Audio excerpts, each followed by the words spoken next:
Assalamu alaikum, welcome back to my YouTube channel once again on prepositions. Dear friends, as we know that we have discussed some more prepositions in the previous videos, and today we are going to talk about two more prepositions which are with and without.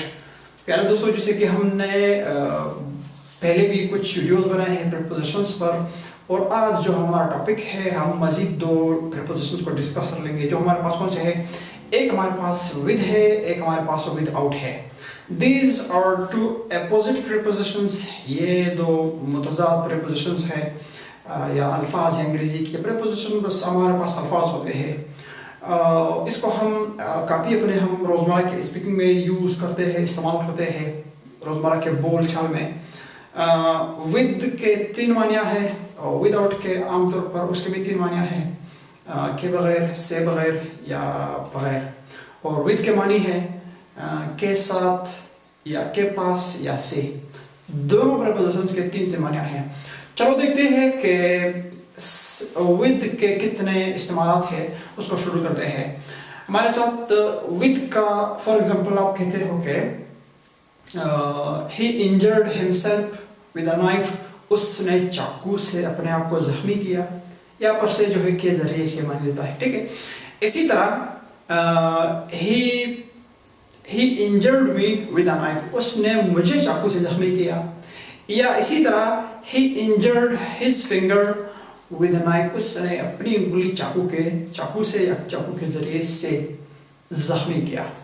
जो दूसरी मानी देता है हमारे पास वो कौन सी है, वो ये माना है कि के पास।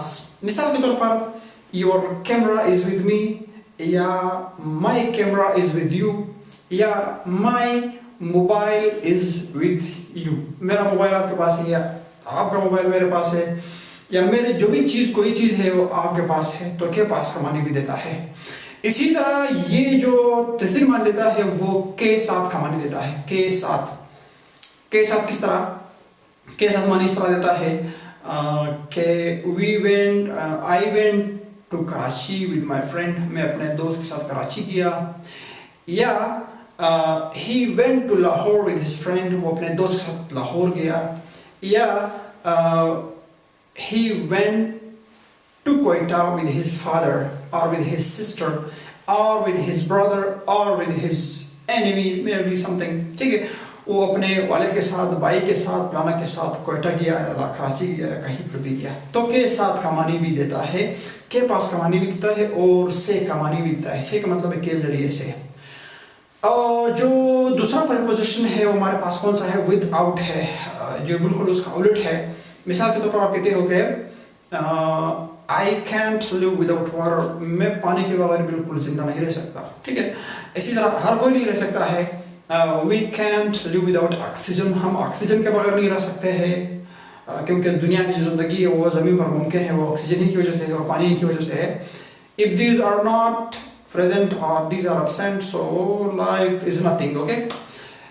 इसी तरह without, I can't live without you, मैं आपके बगैर नहीं रह सकता हूँ।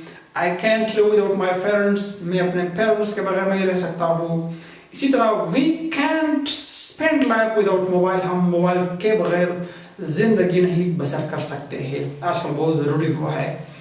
तो उम्मीद है कि आपको ये जो दो prepositions है, हमारे पास with है और दूसरा हमारे पास without है, ये बहुत ही आसानी से समझ में आए होंगे, ठीक है। with के भी तीन मानियाँ हैं, से, के पास, के साथ, और without के भी तीन मानियाँ हैं, के बगैर, से बगैर या बगैर, खाली बगैर का मानी भी देता है। तो फिर अगर देखिए इंशाल्लाह नेक्स्ट वीडियो में हम कुछ मज़ीद prepositions को और साइंटिफिक शॉर्ट्स लॉन्ग वीडियोस को डिस्कस करेंगे।